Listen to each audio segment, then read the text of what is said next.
The regular meeting of the Moorestown Board of Education is called to order. This meeting is called in accordance with the Public Meetings Act. Adequate notice provided as follows. Notice filed in the Courier Post on July 1st, 2012. Notice filed in the Burlington County Times on July 2nd, 2012. Would you join me in a moment of silence?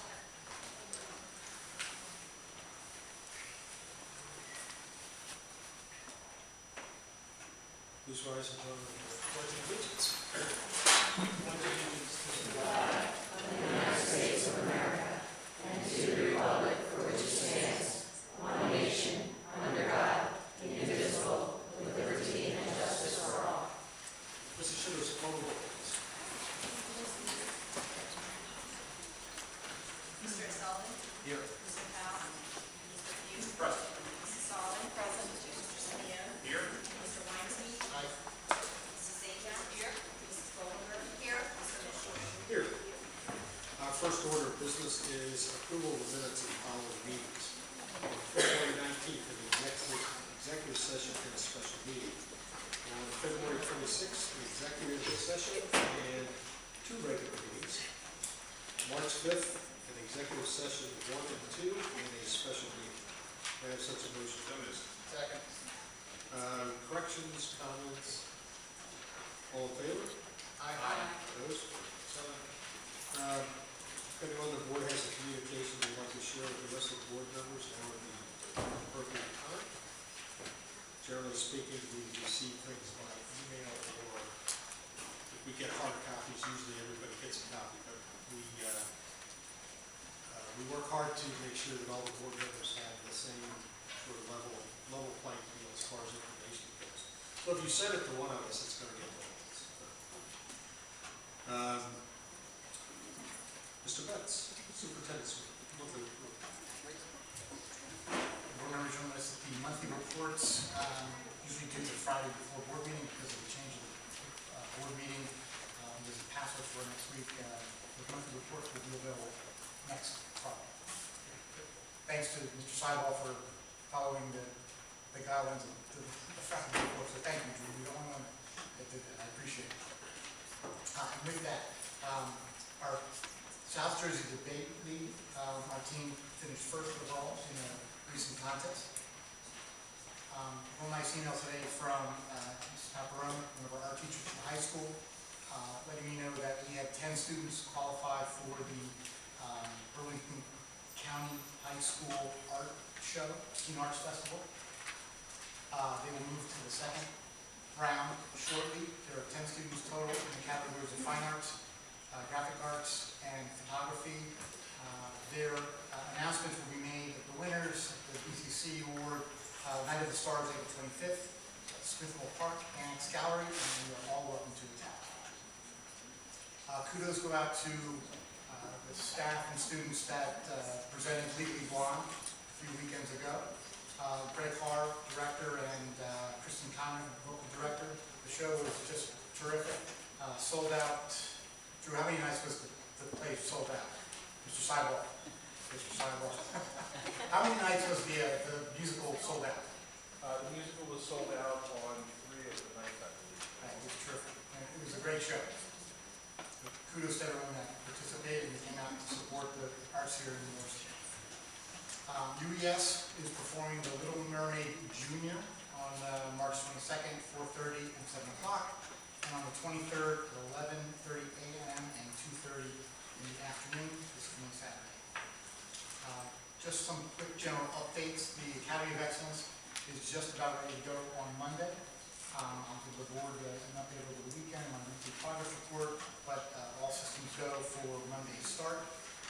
And a couple changes, actually a lot of changes with the EE4NJ, the teacher and principal evaluation process coming from the state. One of the issues was the number of evaluations that was mandated by the state, plus the length of time.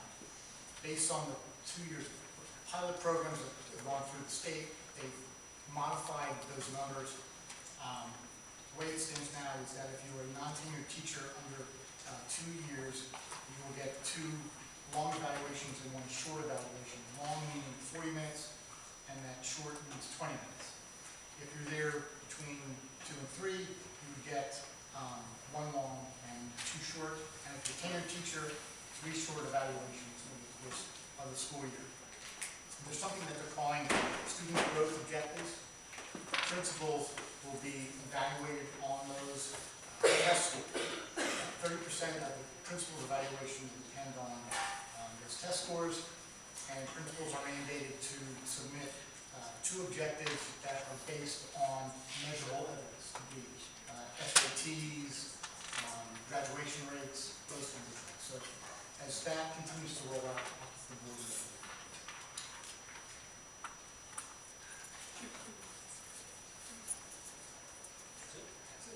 Okay, board committee reports. Mr. Simeon, curriculum committee. Thank you, Mr. Mishler. The curriculum committee met on Friday, March 8th, and in attendance from the board were Mrs. Zajac, Mrs. Solomon, Mrs. Goldenberg, in addition to myself, as well as Superintendent Betts. Also in attendance was our Director of Special Education, Mr. Dave Tate, and one of our district supervisors, Mrs. Shelley Rowe.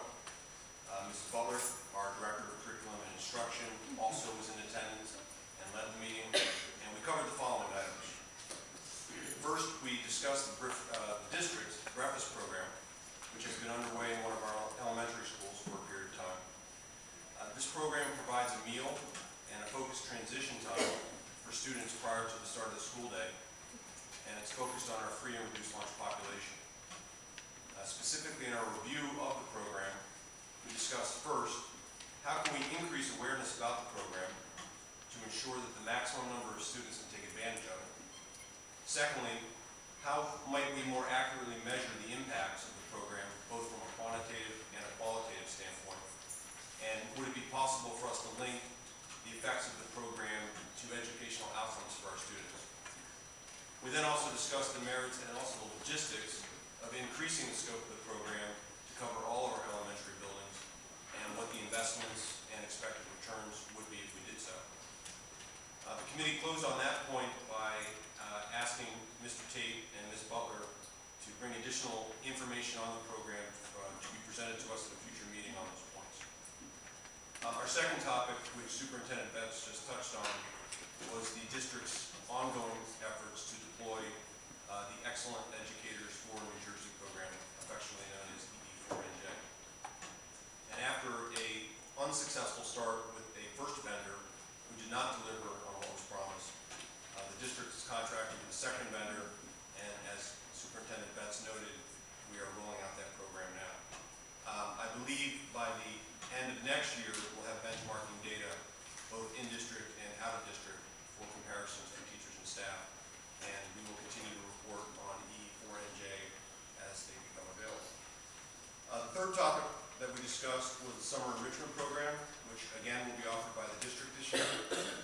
The information on the enrichment program is available on the district website and also in the administration building in hard copy form.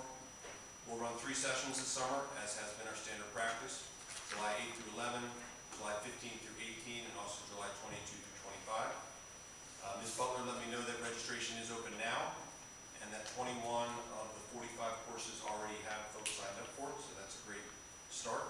And registration will continue through June 7th. The program does have courses for all grade levels, from K through 12, so we certainly encourage everyone to take advantage of the summer enrichment program. And our final agenda item, which certainly stimulated the most conversation in our committee meeting, was a discussion of a new technology curriculum for our K through 6 schools. And as history, the current technology instruction in our elementary schools is not only out of date, but it does not meet the new curriculum standards or the new testing requirements. Ms. Butler and Ms. Rowe proposed a new curriculum model for each grade level, K through 6, which will have increased teachers, increased instructional time, and an updated, newly relevant curriculum. This curriculum will be designed to expose technology resources to more of our students, and our teachers will write the curriculum for each grade level over the summer. The benefits to us as a district and for our students is we'll be able to measure the effectiveness of the new curriculum both from the teacher standpoint and from the student standpoint for 2013 and 2014. The committee approved Ms. Butler's request to write and implement the curriculum. And this one initiative is part of our larger initiative as a district, as a board, and frankly as a community, to do a better job of infusing technology into the curriculum. And the heads of the curriculum committee, the technology committee, the budget and finance committee, and the operations and finance committee, operations and facilities committee, will be getting together to have a conversation on that point.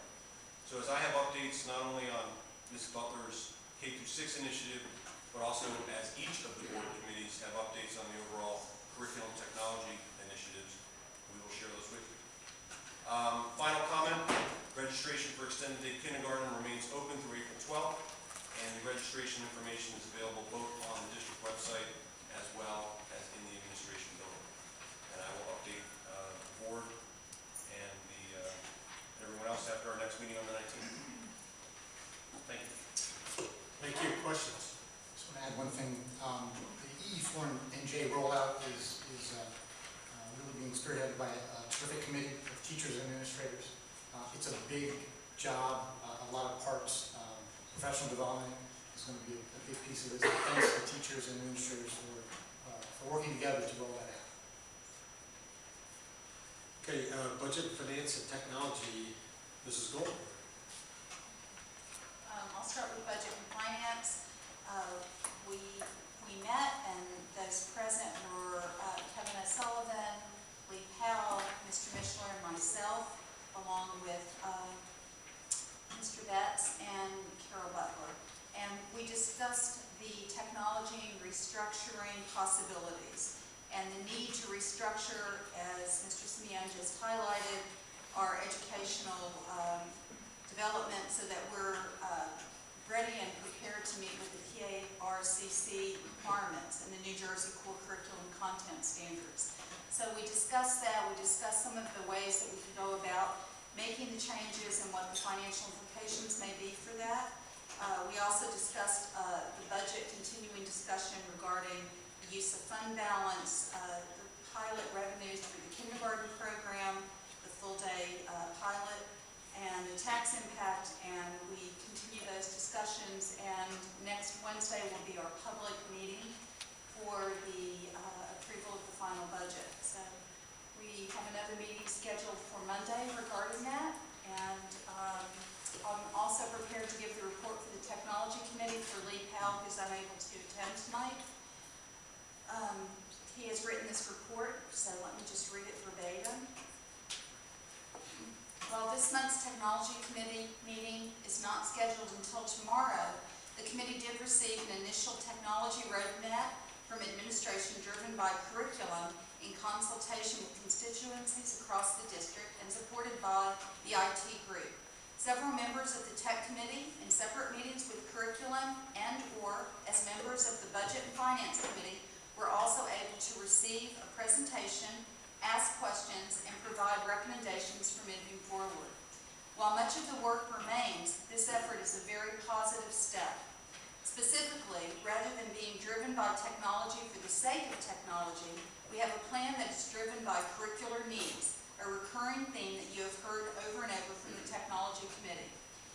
In addition, the plan considers and utilizes the state's template for educational technology and maps to NJCCCS 8.1, a matrix of computer and information literacy prescribing basic skills, tools, and application of productivity tools on a grade-by-grade basis from K through 12. We have encouraged administration to push beyond the recommendations in its initial draft, set higher goals, and to consider creative options for the use of the budgeted funds needed in the future. By way of example, the current budget calls for a large capital expenditure to refresh desktop PCs within the district. The initial draft of recommendations recognize the vast number of options now available to the district in the form of Windows-based laptops, Android-based Chromebooks, iPads, and other devices whose characteristics may better fit how we want to deliver education in the future, and correctly determined that such options be considered before expending the budgeted funds as presented. By applying such a principle to every decision, allowing the curricular need, drive, the asset acquisition, and the human resource deployment, We will maximize the impact of every dollar spent while better positioning our students for success. So that's the report.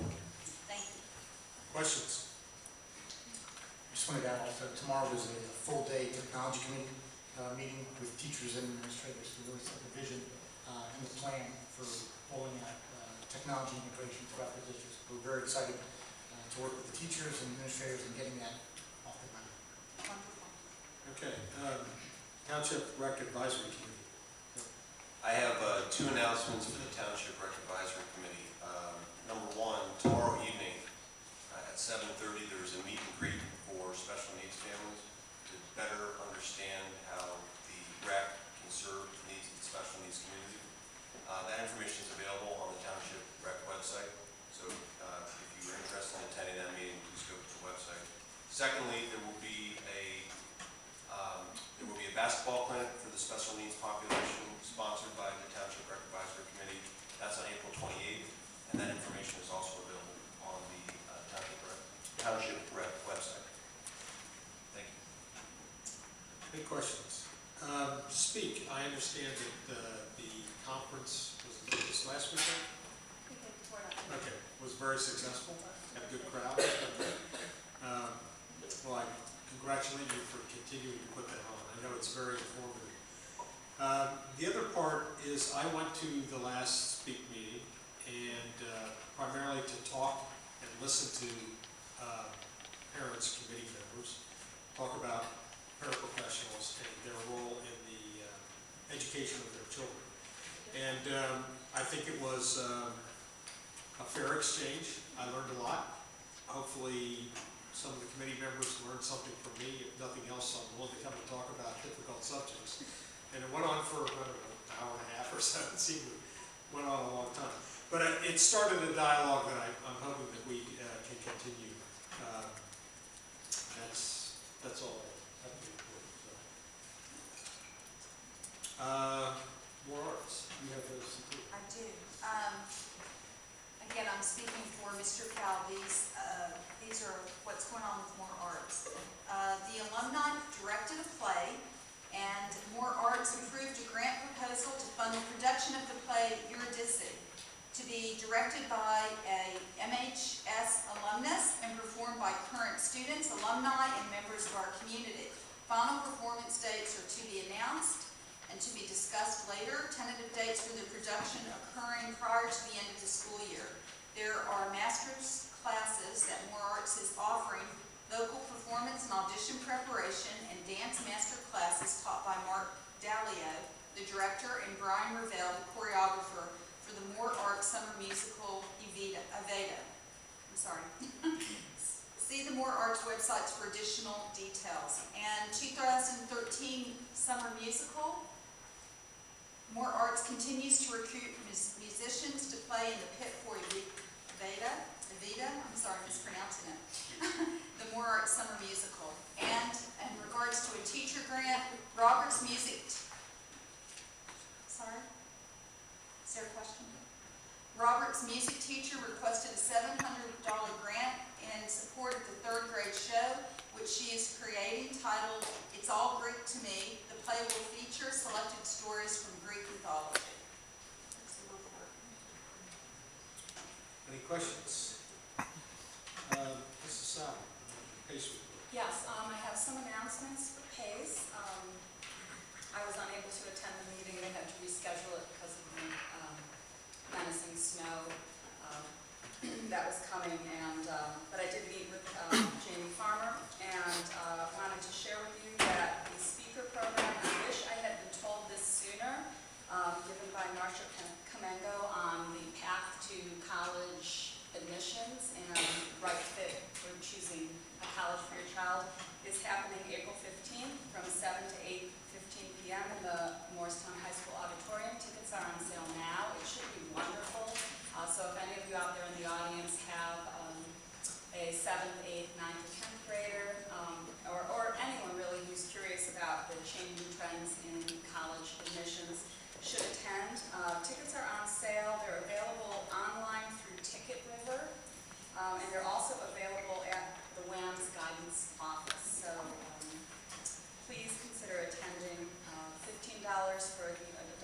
adult student is $3 and a family ticket is $25. All of these funds go to scholarships for our students here at MHS. We really appreciate the support. Also, the science fair is happening tomorrow night, 6:30 to 8:30 p.m. in the WAMS gym, and that should prove to be super cool. So come out and support all of our young budding scientists. And lastly, if you're a high school parent, you would have gotten an e-com message from Maria Blatcher on robotics. There is a groundswell of interest in promoting robotics across the district, and I hope to establish a first robotics club here. To do that, PACE and the robotics folks need to see what interest there might be in this. There are a lot of robotics initiatives going on around town in independent clubs and such, and I know Principal Seibel is very interested in robotics as well, so we would love that support too. That's my report. Any questions? Mrs. Goldberg, it's your turn. Okay. The home and school update is as follows. The Harlem Wizards basketball team came to town Saturday, and it was a family fun event, and it was squared off by the Moorestown Magic, better known as our teachers and administrators. And home and school wants to thank everyone who attended and the many who helped out. I know it's a great event every year, and I know kids had a great time, so did the parents and the staff, so that was a tremendous win-win. Book fair is going on this week for all the elementary schools, thanks to all the teachers who are doing read-alouds in the classrooms during the evening book fair hours that are supporting the fair and family literacy. Our next evening meeting for the home and school is tomorrow at the Williams Media Center, and thank you very much. Any questions? Mr. Pugh, you want to say something about CASA? Please, CASA. And if you're not familiar with CASA, the Community Alliance on Substance Awareness, it's been around for a few years now, I guess, quite a few. And one of their hallmark events is All Night Dodgeball, which they had, I believe, on March 2nd now. They saw over 125 students come out to that, and there's many community volunteers. And the idea is, give students an opportunity to do something instead of engaging in activities that, may involve alcohol or drugs. We also had a teacher team there, so it was nice to see the teachers come out for that, and I know it was a huge success, and they'll be doing it again next year. Thank you. Thank you for coming out this evening. If you'd like to address the board, I ask that you raise your hand, and I will call on you with actually a couple We of... have a Garden State report also. Garden State Fullerton Schools. Okay, go ahead. Thank you. Yeah, it's kind of important. The meeting for tomorrow is canceled, but they're having a spring leadership conference if anyone's interested in attending. The title for it is State Budget, State School Aid, and Education Reform being the tug of war. And the program will be done at Rutgers University, and Richard Keevy will be the presenter for it. It's the report about the State Budget Crisis Task Force. It'll be a panel conversation back and forth with questions. And we all get to pitch in our own questions when we're in the audience every year, so it's very exciting. The issues, the concerns, and the clarifications will be given, and our moderator for the event is the education reporter for the New Jersey Spotlight, Mr. John Mooney. He's always very good and very up on all the educational issues within the state. So that's Wednesday, April 10th at 9 o'clock it begins, and you have to get there at 8:30. And I know that Mr. Pugh and myself are attending, along with Carol Butler and I believe Brian Betts. So if anyone's interested, it's going to be good. Sounds like a full club. Thank you very much. Okay, once again, welcome. Thank you for coming out this evening. If you'd like to address the board, I'll ask you to raise your hand and come to the microphone. Anybody? All right, we'll give you another opportunity to There talk. are hands. Oh, I'm sorry. Yes, yes, ma'am. Please.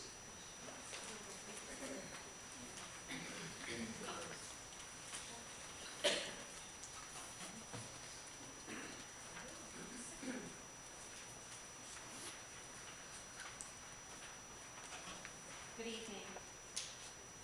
My name is Karen Fisher, and I live at 6553 Rogers Avenue in am not a resident of Moorestown, but I have worked for the district at Baker as a paraprofessional for the last 9 years and 5 months. I have never spoken at the board meeting before and I never wanted to.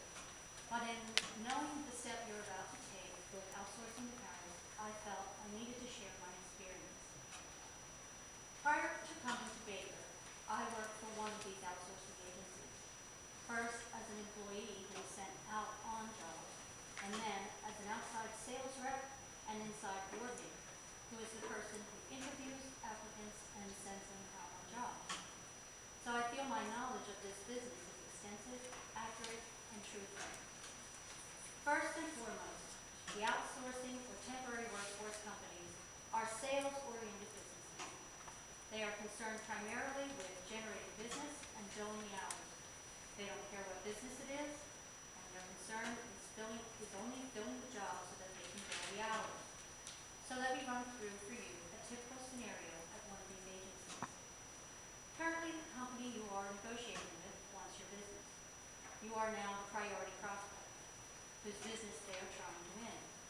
So they will tell you all the good things they will do for you, and no request you make will be too much trouble, and mostly they will tell you that they have plenty of people in-house to fill as many para positions at as many schools as you need. So let's say you make this decision, and now the agency needs to come up with 40 to 50 workers to fill those positions in September. And you will get their best people because they want to make a good impression. Now fast forward to October. Now these workers are starting to see how much work they have to do and the responsibility of caring for, teaching, supervising, counseling, comforting, and supporting 100 children at various times during the day. And they don't want to do that much work for so little pay and no benefits. So they start calling the agency and telling them to get them out of the school. In addition to those workers, you will also have absenteeism due to illness, or someone just wanting to take a day for themselves, or to handle a family matter. You see, they can do that because they have no restrictions on when they can take a day off, or for what reason they can take a day off. You see, they have no benefits. So they can do what they want, whenever they want. Now the agency has the task of finding new people to fill those jobs, but guess what? Their best people have already been used up, and they don't have enough to refill those positions. So you know what they do? They call an agency down the street that you have not interviewed or agreed to work with, and they ask them to help fill the order so they can split the fee. And you will never know they do it. They aren't going to tell you when they can't fill your job order. They'll just use whatever means is available to bill the hours, because it is a sales business. So now you have people in our schools who have not been evaluated or screened, or whose references have not been verified, and they have access to our children, and you'll never know when it happens. They will be in our schools, interacting with our children, and have access to every nook and cranny of our buildings. Who is going to accept the responsibility or blame for risking our children's safety? Now fast forward to the following year. Guess what? You're no longer the prospective customer that they were trying to woo last year. They're going after a new and bigger customer than Moorestown. Because you remember, this is a business, a sales business. So you say to yourselves, we'll just take our business elsewhere. So now you're left with going to your second choice or your third choice before you can negotiate a good deal. And the whole cycle begins again.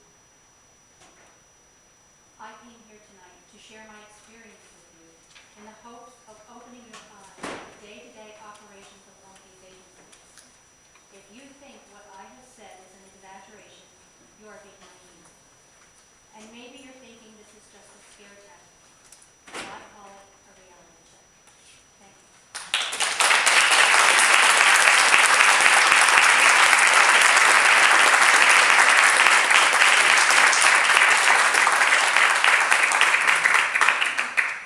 Thank you for that information. Is there some, yes, I see a hand. There you go. Thank you.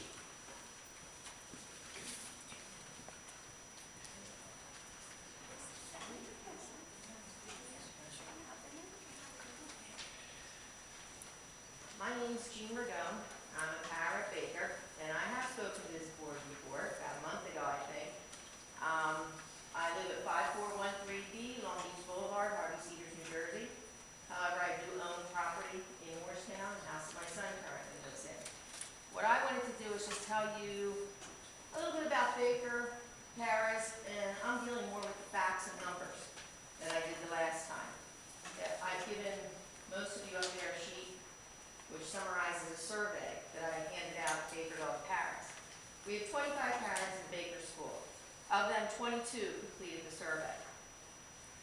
Altogether, we have a total of 147 years of service within Baker Elementary School, which gives us an average of about 6.7 years per person. 12 of us are Moorestown residents, we're property owners. That's a pretty good percentage of 55. 10 of us have children who go to school in the district. 5 of our paras at Baker are Moorestown graduates. You can see from these numbers that our parents are definitely invested in the community and our schools. We're homeowners, taxpayers, and we're your neighbors. If you look further down, we've got a section there about education. 20 of our 22 Baker powers, or 91%, have some college education. 17 powers, or over 77%, have bachelor degrees. What qualifications will the outsourced service employees have? Of those with bachelor's degrees, 18, or 36% of the powers, have teaching certificates in areas such as special ed, early childhood ed, elementary ed, business ed, and elementary school counseling. Many hold dual certifications. 10, or 46% of the paras at Baker have higher levels of education beyond a bachelor degree. 5 of these paras have masters in at least one area. Either the paras themselves or the district has absorbed the cost in the past so that more than 13, or 59% of our paras have received advanced training to deal with the special needs of many of our students, as well as to benefit the social skills and learning environment of the general population. As far as turnover goes, I think we've got a pretty good record with that. In the last 5 years, of the paras who have resigned, which I think maybe we have 10, 6 left to become teachers at our school system. 5 of them became teachers in Baker. 3 left for teaching or counseling positions in another district. And 1 resigned, and she continues to volunteer at the library at Baker. And what do our paras do for you and for your students? Although some paras may be assigned to specific students, the paras also help general population students. We can assist when any child, even yours, even the brightest student, may be having difficulty with a concept. It's important to mention that we serve every child in the school, not just the special needs students. We help them all navigate through difficult social situations. We do our best to keep them safe. We care for them. Paras work with the teachers, students, and staff to help modify social, educational, eating, and toiling behaviors and plans. We supplement the entire educational process.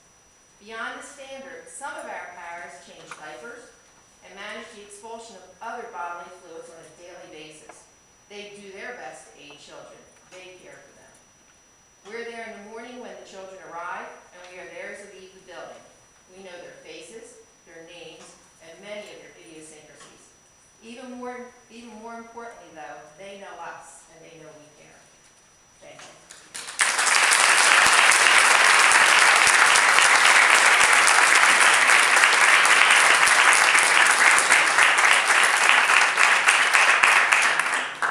Thank you. Is there someone else? Okay, we'll move on. Thank you.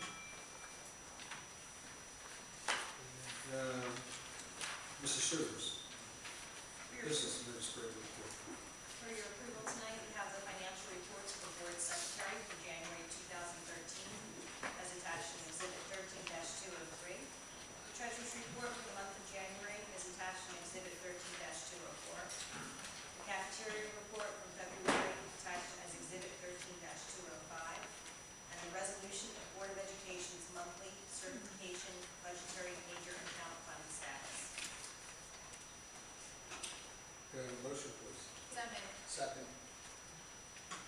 questions on these reports? All in favor? Opposed? Anyone else? I'll abstain as well. We have two, any objections? Motion passes. Also, for your approval tonight, we have the budget transfers. I recommend approval of the budget transfers for the month of February 2013, attached as Exhibit 13-206. So moved. Second, Second. questions? On the budget transfers, all in favor? Opposed? I recommend the approval of the bills in the amount of $2,868,806.89, attached as Exhibit 13-207. So moved. Second. Questions? Mr. Mishra, abstain. Anyone else? All in favor? Opposed? President's aye. One abstention. Mr. Betts, policies. Thank you. A1, I'd like to pull that policy. We're getting more information from the staff, which will be presented to the policy committee, hopefully next time we meet, which is, I believe, next week. 29th. Thank you. So I'll move to this, to A2, second reading. I ask you to approve policies 8505, policy 3230, policy 4230 as listed in Exhibit 13-209. So moved. Second. Okay, these are all second readings. Any questions on the policies? I'd like to just point out what the changes are. Sure. So people can understand what they are. In 8505, the change is in bold, and each one of these changes are in bold for you to follow along. But what we need to do with this policy in order to comply with state mandate, we had to add a line that now says fat-free milk may be flavored or unflavored, while low-fat 1% milk must be unflavored. To regulate what can and cannot be flavored. 3230 is outside activities of our teaching staff members. These were changes to update our policies to be closer in compliance with what is recommended throughout the state. We do some modifications to them to meet some of our teaching staff's historical language as well, but all the changes are in bold. Most of it is verbiage changes, taking some mays to shalls where there were probably should have been shalls to begin with, and some additional information statements such as teaching staff members shall not privately tutor as tutor, just some minor statement changes, nothing of any great change in there. There was much larger sets of changes in 4230. This policy was very different than what our policy was before. This policy has been modified to come in line with what we do to our teaching staff as far as what their outside activities are now. Our non-teaching staff, our support staff, is subject to the same type of restrictions for the most part that would impact their day that was within the teaching staff. So now it says things like support staff members are advised to refrain from conduct associations and offensive speech if given publicly that would tend to have an adverse or harmful effect on pupils in the school community. Statements like that were not in the previous policy, but have always been our teaching staff policy. So we thought it was time to bring them together just to be consistent with how we're treating staff across the board.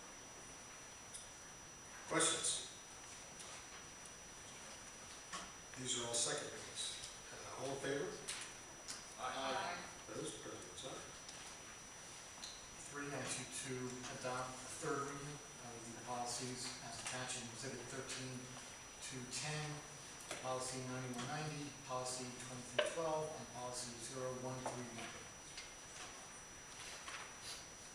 Motion, please.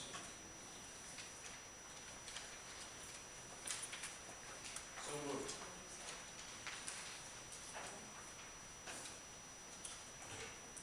Are these roll call votes for?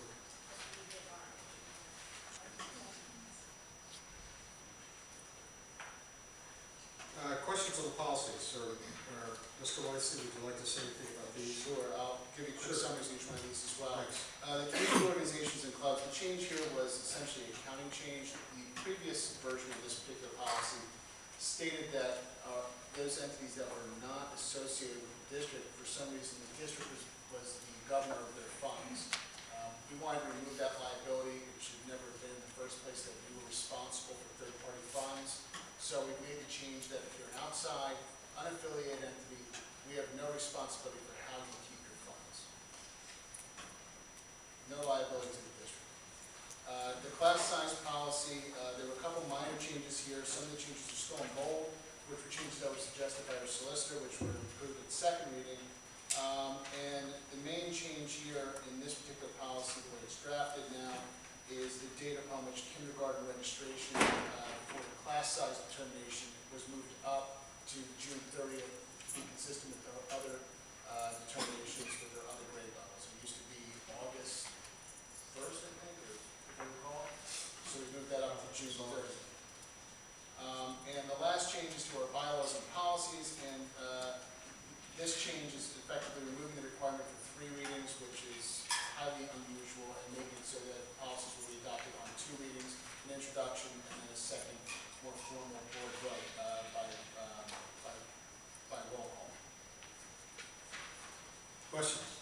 Yes, is that what is recommended to go to 2? From policy committee, yes, that's what our recommendation is. But from NJSBA, is that what's recommended? We are probably one of the only districts in the entire state that does 3. Okay, thank you. So, in between the first reading and the second reading, we would need to allow enough time to gather community input on the policy, since we would only have a second reading, and how would we, does the policy committee have a, or administration, I guess, have a plan for how we would be sure to reach the community to gather them? What we have been doing, and even with these series of policies that are before us on the second reading, we've been getting input in between first and second reading. There was, on these policies in particular, that on the third reading, the input that we did receive was between first and second. We made the second reading. There's been no change since second reading. That was on our standard every month, 1 reading per month schedule. But for example, the first reading that was on tonight for the policy, we decided to put that off and get input before first reading. So the administration is aware and the policy committee is aware that certain policies where we need to make sure we get enough public input because of the impact upon the district, upon the students, that we need to give some time for that. So if something is not ready, we'll table it or put it to the next meeting. But right now, it appears that we've had enough time between that month period to collect the data, and the administration will tell us and has told us when we haven't had enough time to collect what we need to keep things off. So will there be a more formal process of whether it's putting the draft up on the website? I guess, is there some way in which we are going to make these available for other than people attending to view the draft? We've not talked about that. We can bring it up in policy next week. And the only reason I ask is I believe that other districts that have 2 readings also have work sessions in between, where they may end up discussing the policy. Some do not. I mean, it really depends. I mean, right now, most of our policies, all of our policies are our current policies. Even now, with the 3-reading procedure, we've not, except for on specific policies where it's been recommended, actually put them out to the public for review if they haven't made it to our meetings, or probably for much further, our entire agendas. That way, they're there and available. You can actually see what we read and come up to the next meeting without my recommendation. We can discuss that policy. I think we'll know when something is controversial, and we'll adjust for that. But still having 2 readings makes more sense. And there are plenty of constituent groups other than, I'm not sure what you meant by the community, but there are plenty of other groups that we want to. Yes, the community, all school community, staff, extra. And just a follow-up question for Weinstein. It's safe to assume that if the board does pass this tonight, that for the readings we have in effect, like for instance A1 and A2, they would still go through the 3-reading process. Yeah, that would be our recommendation because they would already be in the process and the KEO would make those and what they were before. Although the one that's being taken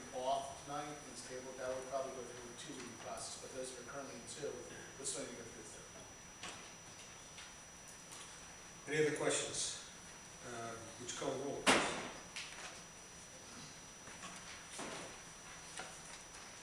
Mr. Sullivan? Yes. Mr. Pugh? Yes. Mrs. Solid? Yes. Mr. Simeon? Yes. Mr. Weinstein? Yes. Mrs. Zajac? Yes. Mrs. Goldenberg? Yes. Mr. Mishler? Yes. B1, to recommend the board approve the student on exhibit 13-211 for the 2012-2013 school year, placed at the Wilmington County Intermediate High School. So moved. Second. Questions? Questions? All in favor? Opposed? Third votes aye. Field trips, I should recommend that the board approve the student field trips, destinations listed on exhibit 13-12. So moved. Second. Any questions? All in favor? Aye. Opposed? Third votes aye. Mrs. Shoes, back to you. Resolution is requested to approve travel expenditure requests. I recommend the board approve the travel expenditure request attached as exhibit 13-213, with the exception of the item that was discussed in executive session. So moved. Second. Any questions? All in favor? Opposed? Third votes aye. Food service management contract, no, the operations and facilities committee has not reviewed this because our meeting didn't happen before our board meeting tonight, but this is a typical annual renewal that we do with our food service management contract. We are in year 5 of 5, so next year we will have to put this contract out to bid. And the increase in the prices here is at the CPI, which is at 1.5%, so it's a pretty typical standard annual renewal. Motion, please. So moved. Second. Any questions? Just out of curiosity, Lynn, you can just kind of give a feel as to whether or not these rates are in line with where we get it if we go out to bid? I haven't, no, I have not. Where are we on the, as far as break even right now this year? Are we not break even or are we above or below? We were very much below. I think a lot of districts who do not have a significantly reduced population are experiencing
was ice cream, so there were more definitions that needed to come into it. Yes, parents can contact the cafeterias and put specific requirements on their child's account, so that if they only want their child to have one a la carte meal a day, or whatever that case may be, they can request it. Any other questions? All in favor? Opposed? President's aye. Consulting service agreement, I recommend approve the agreements attached as exhibit 13-215 with Kitchen Consulting to provide consulting services. Motion. Motion, please. So moved. Second. Questions? Like what kind of consulting? Yes, sir.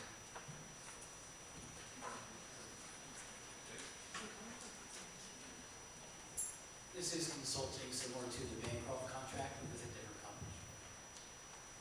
So working with students with autism, providing home services as well as consulting in the classroom. So they're consulting with our students. I had a different impression. Both consulting with, Yeah, I understand. consulting with students done, consulting with staff, Okay. and also working with parents and not. Any other questions? I actually have 3 questions. One, are the dates correct? Is this for current year? Is that correct? Mr. Weinstein, these are the contracts we looked at in July, but we recognize, the special education team recognized we had some issues with the wording, so we sent it back to the company for some revisions. Then we brought it back to the board for approval, but the board wanted it to be reviewed by council. So we had it reviewed and it was sent back to Kids Ahead, and they had their council review it, so there's been quite a delay.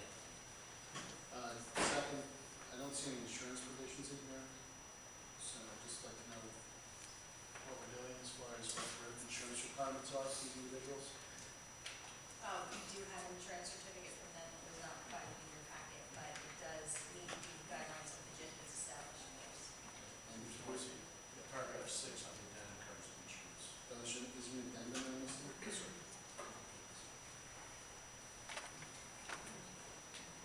Any other questions? I'm trying to make sure I see it. All in favor? Aye. Opposed? I oppose. President's aye. Just for the board's information, we have been doing business with this company for the past 6 years. Spring sports transportation bid, I recommend the board approve the bid results attached as exhibit 13-216, awarding a contract to Holcomb Bus Company for middle school and high school spring sports transportation. So moved. Questions? All in favor? Aye. Opposed? President's aye. I recommend the board approve the 2013 spring athletic schedules for the William Allen Middle School as listed in exhibit 13-217. So moved. Second. Questions? I really think we need to get these in approval before the season starts. Now, what's Cherry Creek? On the girls lacrosse schedule,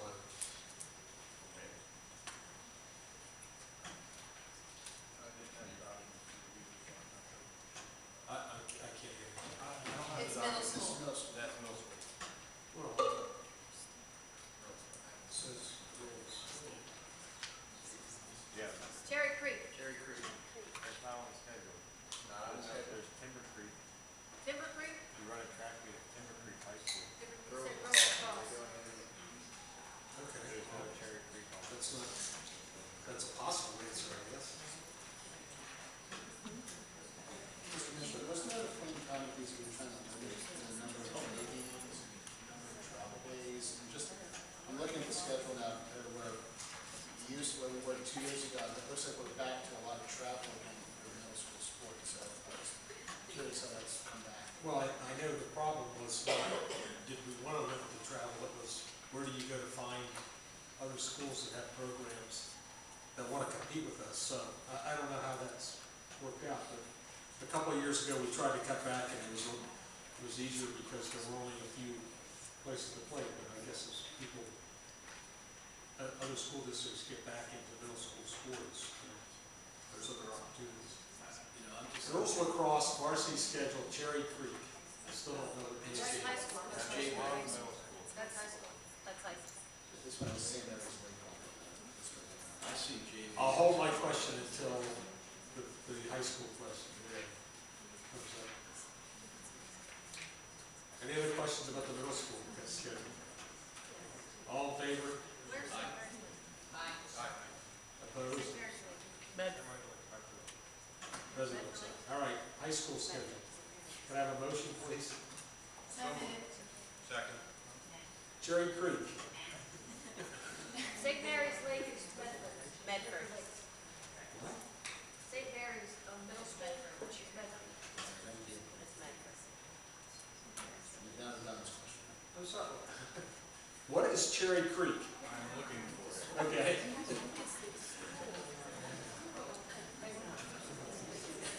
What could it? Cherry Creek is coming from Colorado to here. Okay. Are we going there next year? That's all. Yes. Okay, any other questions about the high school sports schedule? All in favor? Opposed?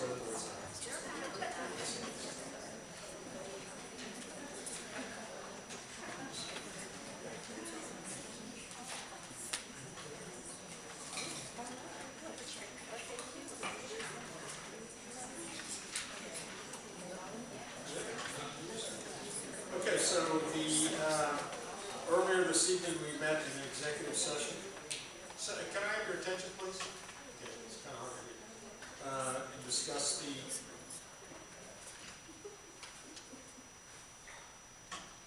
And discuss the personnel items located on pages 5 through 7 in your agenda. And can I have a motion to? Second. And would you call the roll, please? Mr. O'Sullivan? Yes. Mr. Pugh? Yes. Mrs. Sullivan? Yes. Mr. Simeon? Yes. Mr. Weinstein? Yes. Mrs. Zajac? Yes. Mrs. Goldenberg? Yes. Mr. Michelin? Yes. We have informational items to the suspension report. We are not going to approve an HIV